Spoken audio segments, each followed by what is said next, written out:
Pour faire quoi après avoir fait 18 ans au pouvoir? Je pense que c'est le jour et la nuit. Pendant le jour, nous avons vu ce qu'il a pu faire. Nous sommes dans la nuit. Donnons la chance à celui qui est au pouvoir. Soutenons-le. Je crois que le jour où, le moment où le jour va apparaître, nous verrons les réalisations de Félix Antoine Tshilombo Tshisekedi. Et donc, Kabila ne peut pas, il ne pourra jamais chasser Tshisekedi. Kabila appartient au passé. Nous sommes dans l'obligation de l'encadrer, de le protéger dans sa ferme où il vit, en train de nourrir ses bêtes. C'est très important. Nous devons les sécuriser. C'est notre frère, il est là. C'est une bibliothèque, c'est une armoire, c'est une intelligence, c'est une sagesse que nous pouvons nous tous nous recourir si nous voulons être président, si nous avons des soucis, que son frère Félix Antoine Tshilombo peut toujours recourir, mais penser à l'opposé, c'est ça le mal qui caractérise ces caciques-là. Lorsque vous les interrogez, ils sont prêts à dire n'importe quoi.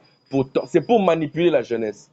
Oh Kabila akozonga akozonga. Je vous dis akozonga te, akozonga kate, et il reste notre frère, nous allons l'encadrer. Merci beaucoup.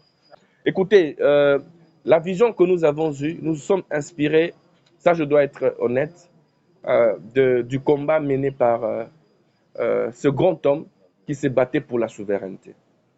Vous le savez très bien, après l'épopée Frantz Fanon, Mobutu également, dans son originalité, avait dit s'il faudrait, n'est-ce pas, faire des accords avec le diable pour maintenir la superficie, sinon la sécurité, la République démocratique du Congo dans ses frontières de 2 345 000 km², je suis prêt à le faire. C'est pour dire que c'était quelqu'un qui se battait pour sa souveraineté.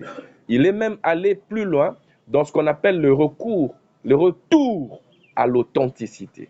Il s'est battu pour que nous puissions, n'est-ce pas, désormais être appelés Ngindunkoy, être appelés désormais Ipachi, et non avoir les prénoms comme Benjamin, Olivier et compagnie. Et donc, nous nous sommes inspirés de ce combat-là, parce qu'aujourd'hui, les Zaïre n'a jamais été un parti politique.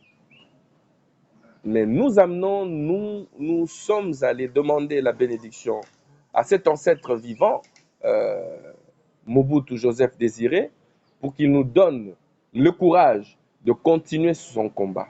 Alors, sur l'explication de nos... pourquoi on a une étoile? En fait, l'étoile, c'est ça la République démocratique du Congo.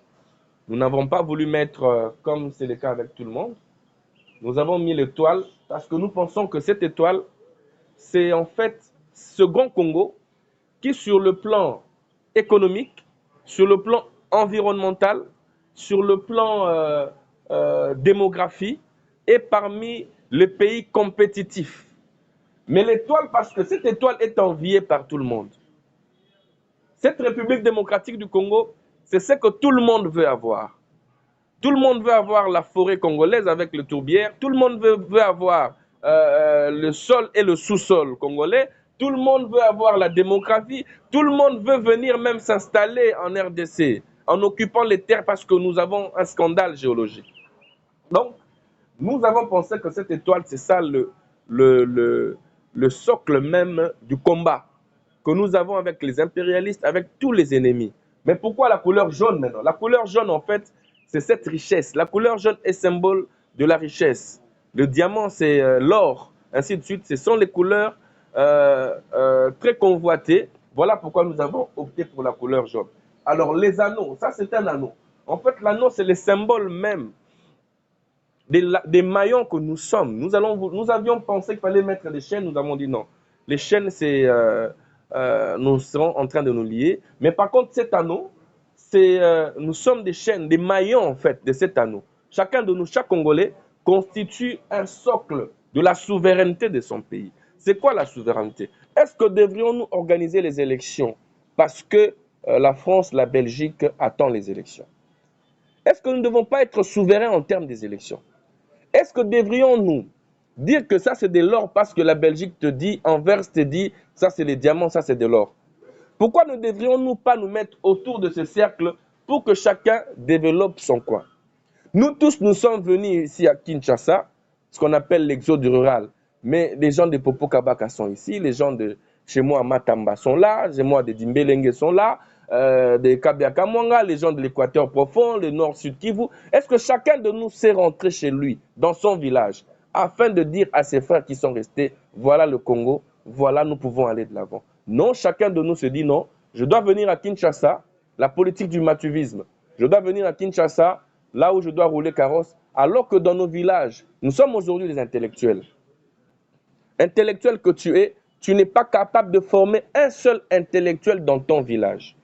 Tu es journaliste aujourd'hui. Est-ce que tu as investi un seul jour pour qu'il y ait un journaliste qui sorte de tes mains chez toi à Dimbelenge, chez toi à Boudjala? Mais nous sommes tous ici venus, n'est-ce pas, penser que la République démocratique du Congo, c'est Kinshasa. Non. Voilà pourquoi ce cercle veut dire que nous devons tous nous mettre autour d'une table. Nous devons tous nous mettre ensemble autour de valeurs pour conserver notre pays, pour nous battre pour que ce que Mobutu avait, ce que la vision que Mobutu avait, ce que le combat que Mouzé avait, parce que Mouzé était un souverainiste, ce que son fils avait, ce que le président Félix veut que le Congo ait, c'est-à-dire que nous puissions nous mettre. Voilà un peu en gros le combat. Et la couleur verte, en fait, c'est ce qu'on appelle la verdure que nous avons. Si vous voyagez, vous êtes dans les avions congolais, vous n'avez une seule couleur, c'est la couleur verte. C'est pour dire que nous sommes un pays, un pays scandaleux, un pays qui est riche en agriculture, un pays où vous pouvez avoir des piments à gauche, à droite. C'est-à-dire que nous devons, que chacun de nous puisse se mettre autour de ce cercle afin que nous puissions, sur base de notre pays, travailler pour que l'agriculture puisse être vraiment le socle de notre développement. Si chacun de nous pouvait avoir ne serait-ce qu'un champ, si chacun de nous pouvait avoir ne serait-ce qu'une ferme, chose qui n'est pas impossible, hein, voyons combien de bouteilles de boissons prenons-nous chaque jour, si chacun de nous pouvait investir dans ça. Et donc, voilà un peu les couleurs. La couleur rouge, c'est la force que nous avons, la détermination que nous avons. Nous n'avons pas lâché, nous allons nous battre jusqu'à la dernière énergie pour que notre République démocratique du Congo retrouve son orgueil dans le temps. La République démocratique du Congo redevienne cette force comme elle était. C'était concurrentiel, c'était le numéro 1. Aujourd'hui, nous avons reculé de plusieurs pas. Même le peu que nous avions aujourd'hui, nous avions hier, aujourd'hui nous l'avons perdu. Donc voilà un peu. Mais en conclusion, très bien, je tiens à préciser que c'est une théorie à laquelle je n'adhère pas. Je ne suis pas belge, je n'ai pas de sang belge. Je suis congolais et je sais qu'au regard de la vision que nous avons eue, notre parti ne tire pas ses origines, contrairement à la BACO. Mais vous avez une partie raison. Contrairement à la BACO, notre parti ne tire pas ses origines des associations ethnico-tribales. Donc nous sommes de ceux qui sont contre ces genres de pratiques. Voilà pourquoi autour de nous, nous avons les 26 provinces. Et donc nous nous battrons, si c'est génétique ce problème, de pouvoir faire un effort à ce que nous puissions apporter un nouveau paradigme dans l'aéropage politique congolais. Il faudrait se battre pour que ces genres d'états puissent être éradiqués. C'est vrai que les caciques étaient caractérisés par ces genres de pratiques, mais autant nous combattons toutes ces pratiques avec ces caciques, nous nous battrons également pour que ces genres de pratiques ne reviennent plus. Pour servir le Congo, chers amis, il ne faudrait pas être swahiliphone, il ne faudrait pas être lingalaphone ou lubaphone. Nous sommes tous Congolais en réalité. Allez-y voir le comportement que nous avons lorsque nous nous rencontrons au Burkina Faso. En réalité, nous sommes tous Congolais. Certains appellent Zaïrois. Et donc, c'est vrai que ces valeurs autour de la zaïrénité, autour de la congolité, ont été à un certain moment torpillées. Mais nous nous battrons pour que les Congolais puissent se soutenir au nom de la congolité et au nom de considérations tribales ou encore ethniques. Alors, merci. S'il faudrait faire une petite analyse sur le discours du chef de l'État qui en réalité n'appelle pas débat. J'ai suivi l'honorable Mbosso qui, après les discours du chef de l'État, a dit que le discours du chef de l'État ne fait pas appel à un débat. Mais s'il faudrait faire une petite analyse, je dirais que j'ai vu un homme serein, un homme déterminé, qui avait la maîtrise de ce qu'il voulait dire, qui avait la maîtrise de ce qu'il voulait dire, qui avait une posture de confiance. Ça, c'est en ce qui concerne la forme. Mais dans le fond, il y avait en réalité, j'ai noté qu'il faudrait que le chef de l'État puisse ouvrir l'oreille, le bon oreille, afin de pouvoir écouter les conseillers qui lui disent la vérité. Il a parlé de la route Kalambambouji qui reliait le Kasaï central à l'Angola, qui aujourd'hui est la porte d'entrée du bonheur du Kassaïen. Sans cette frontière-là, je vous dirais que la vie, elle est comparable à l'enfer au Kasaï central. Mais vous avez des conseillers qui, arrivés au Kasaï, ils ont des difficultés à y vivre pour la simple et bonne raison qu'ils sont habitués à vivre à l'étranger, dans des salons huppés, qui sont habitués à dormir dans des climatisations, dans des conditions les plus formidables. C'est-à-dire, lorsqu'ils arrivent pour faire le travail, ils font 2 jours et ils rentrent. Ils ne vont pas dans les fonds pour chercher à savoir qu'est-ce qui se passe réellement. Donc, ce qu'ils apportent au chef de l'État comme retombée, comme rapport, ne reflète pas en réalité les vécus de la population de chaque coin. Le chef de l'État, vous le savez, depuis 5 ans, 3 ans maintenant, il n'est jamais allé au Kasaï. C'est-à-dire qu'il a des émissaires qui vont au Kasaï et qui lui disent voilà, voilà, voilà. Dans le fond, il y avait certains éléments qui ne reflètent pas la réalité parce que ces conseillers ne lui disent pas, ne font pas le travail qu'il faudrait faire.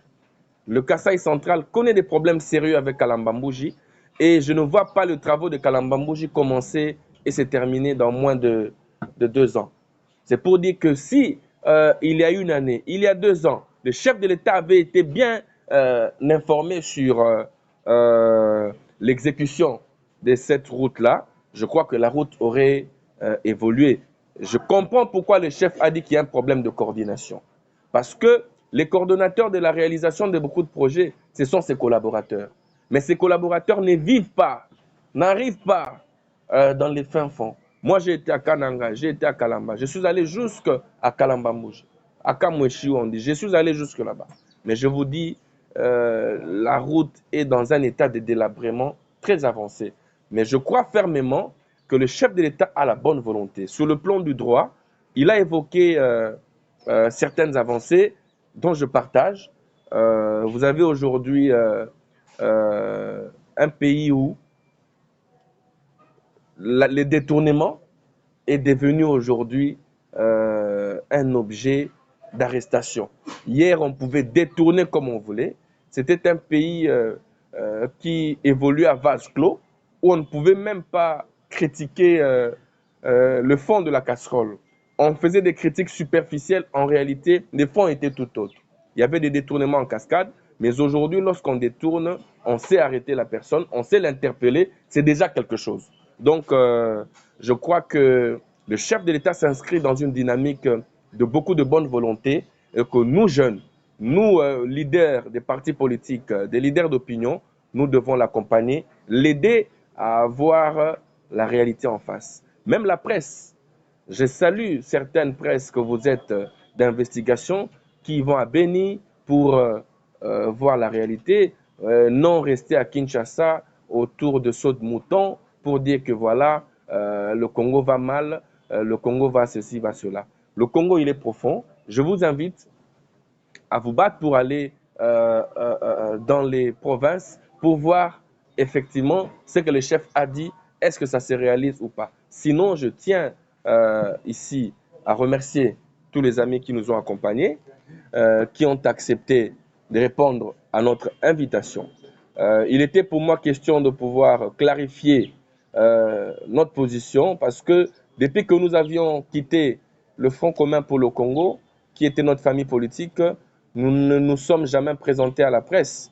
Je me rappelle avoir reçu beaucoup de sollicitations, beaucoup de questionnements, allant dans le sens de chercher à savoir, mais qu'est-ce que tu es devenu? Tu es devenu un poisson dans l'eau, tu tournes en rond, Voilà, il était 4 après notre présentation officielle ici dans notre siège. Nous allons vous faire venir également pour une très grande marche de soutien aux institutions de la République. Et je suis convaincu que nous aurons les élections en 2023 et que la République va continuer à avancer. Merci beaucoup.